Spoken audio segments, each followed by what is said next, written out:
Bienvenue sur Africa 24 dans cette nouvelle édition du Morning News. Voici les titres de l'actualité. La conférence africaine ouverte ce lundi sur la question du Sahara occidental. Le Maroc, par la voix de son ministre des Affaires étrangères, réaffirme sa position sur ce différend régional. Pour Nasser Bourita, hors de question d'aller vers un référendum dans lequel l'une des options serait l'indépendance. Et gros plan sur l'ancrage des médias d'information en Afrique, un rôle de plus en plus prépondérant dans le développement. Puis les derniers tickets pour la Coupe d'Afrique des Nations avec la qualification du Bénin. Le Bénin parmi les 24 équipes qui prendront part à la CAN, dont le coup d'envoi sera donné le 7 juin prochain en Égypte. Une quarantaine de ministres africains des Affaires étrangères ont répondu à l'invitation ce 25 mars de leur homologue marocain Nasser Bourita. Au menu des discussions, le Sahara occidental et la question du statut de ce territoire, ex-colonie espagnole annexée en 1975 par le Royaume, le Maroc, et dont le Front Polisario soutenu par l'Algérie réclame l'indépendance. Dans l'attente d'un règlement, le conflit a fait 100 000 à 200 000 réfugiés. Aujourd'hui, le Royaume cherche des soutiens au sein de l'Union africaine. On écoute Nasser Bourita, le ministre marocain des Affaires étrangères. Dans le discours qui a marqué le retour du Royaume du Maroc au sein de la famille institutionnelle africaine, Sa Majesté le Roi, Mohamed VI, a établi la feuille de route du Royaume du Maroc au sein de l'Union africaine. Et je cite: « Loin de nous, avait dit Sa Majesté le Roi, loin de nous l'idée de susciter un débat stérile. Nous ne voulons nullement diviser, comme certains voudraient l'insinuer. Vous le constaterez, dès que le Royaume siégera de manière effective et qu'il pourra apporter sa contribution à l'agenda des activités, son action concourra au contraire à fédérer et à aller de l'avant. » Fin de la citation du discours royal. La conférence d'aujourd'hui est l'exacte illustration de cette vision royale, en ce qu'elle entend précisément fédérer et aller de l'avant. Cet esprit de rassemblement n'est pas une posture de circonstance, mais une position de constance. Il découle de l'essence même de la politique africaine du Royaume du Maroc, qui repose sur les principes de responsabilité, de solidarité et de clarté. Cette orientation pousse aujourd'hui le Maroc à s'opposer à tout débat stérile, exploitant la question du Sahara, et à condamner les manipulations politiques et surenchères inutiles. C'est cela le message fort que porte chacune et chacun d'entre nous, et nous tous ici réunis aujourd'hui. Une presse écrite et audiovisuelle menacée dans de nombreux pays africains, mais en constante amélioration dans d'autres. Des médias avec au cœur la quête d'indépendance et d'une liberté de ton, presse écrite et numérique, radio et télévision, autant de médias qui aujourd'hui, en traitant des questions de développement et d'intégration continentale, se sont fait le porte-voix des préoccupations des Africains. Fanny Mounichi. Un continent intégré, politiquement uni et basé sur les idéaux du panafricanisme et la vision de la renaissance de l'Afrique. Voilà l'une des aspirations fixées par l'agenda 2063, qui est le plan de développement économique et humain du continent élaboré par l'Union africaine. Une aspiration à laquelle les décideurs politiques, le secteur privé, mais aussi les médias sont appelés à participer. Il faut être bien informé. Il faut que les Africains sachent de quoi il s'agit, quelles sont les problématiques. Nous voulons essentiellement attirer les investisseurs étrangers, mais les investisseurs, il faut qu'ils trouvent quand même un substrat qui leur permette de travailler, de s'épanouir, que c'est vous qui informez et qui éduquez les populations. Donc le rôle qui est le vôtre, le travail qui est le vôtre est tout à fait louable et mérite d'être encouragé. Les médias sont donc amenés à jouer un rôle de sentinelle dans l'accomplissement de ce programme d'intégration et de développement continental.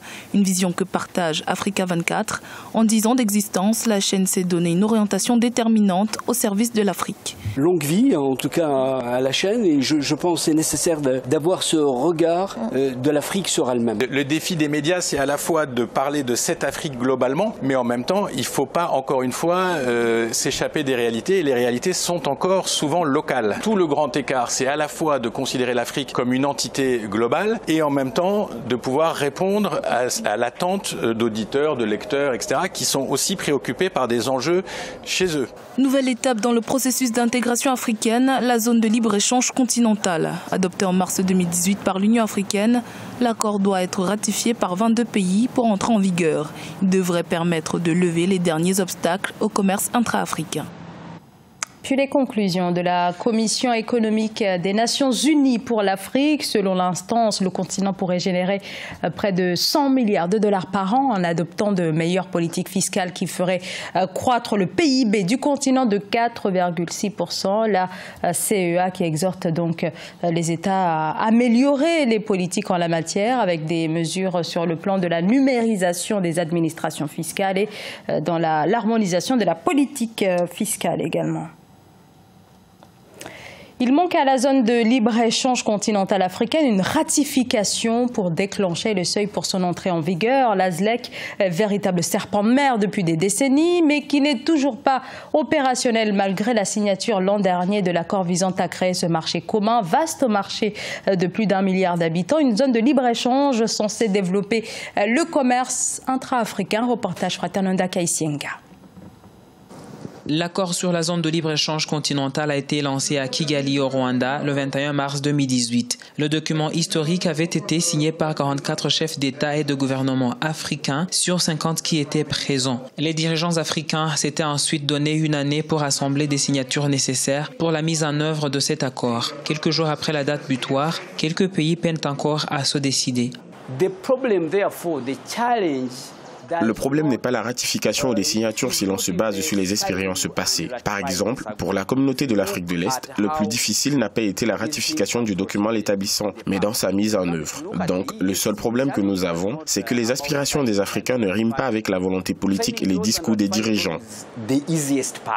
Pour lancer l'implémentation de l'accord sur la zone de libre-échange continentale, il faut au moins 22 signatures et selon l'Union africaine, il en manque 7. Selon les experts, le commerce intra-africain est estimé à 16%. La mise en œuvre effective de cet accord pourrait stimuler ce commerce pour atteindre 53% en éliminant les droits d'importation et les barrières non tarifaires. Nous demandons aux politiques de voir plus grand. Il faut qu'ils se souviennent que le secteur privé est le pilier de l'économie. Et on ne pourra jamais prospérer sans que l'on puisse faire les affaires entre nous en tant qu'Africains. Donc, ça ne sert vraiment à rien de protéger les intérêts politiques quand l'économie est mourante. La zone de libre-échange continentale est l'aboutissement d'une vision énoncée il y a près de 40 ans dans le plan d'action de Lagos adopté par les chefs d'État africains en 1980. Sa ratification et sa mise en œuvre effective feront du continent la plus grande zone de libre-échange du monde. Le Bénin s'est qualifié pour la Coupe d'Afrique des Nations. C'était à l'issue de la rencontre avec le Togo ce dimanche au stade général Mathieu Kérékou de Cotonou. Match très disputé, remporté donc par les Écureuils sur un score de 2-1. Reportage Leftiounou. Les Écureuils du Bénin ont obtenu leur visa pour la Coupe d'Afrique des Nations CAN 2019, dimanche 24 mars 2019, au stade général Mathieu Kérékou à Cotonou. L'équipe du sélectionneur Michel Dussier a réalisé l'exploit face aux éperviers du Togo pour le compte de la 6e et dernière journée des éliminatoires de la CAN Égypte 2019. Ceci sur un score de 2-1. À la 12e minute, David Djigla a marqué le premier but béninois. Sur un coup de pied arrêté en deuxième mi-temps, Adebayo a égalisé à la 71e minute. Malgré une fin de match difficile pour la défense béninoise, Steve Mounier a inscrit à la 83e minute le second but. Je pense qu'on a assez bien géré notre partie. C'est vrai qu'en deuxième mi-temps, on a un petit peu reculé. Ce que je regrette un peu, c'est de prendre un but sur coup de pied arrêté, parce que ça remet les Togolais dans le match. Et puis nous, ça nous met sous pression. Heureusement que ce deuxième but est venu assez rapidement.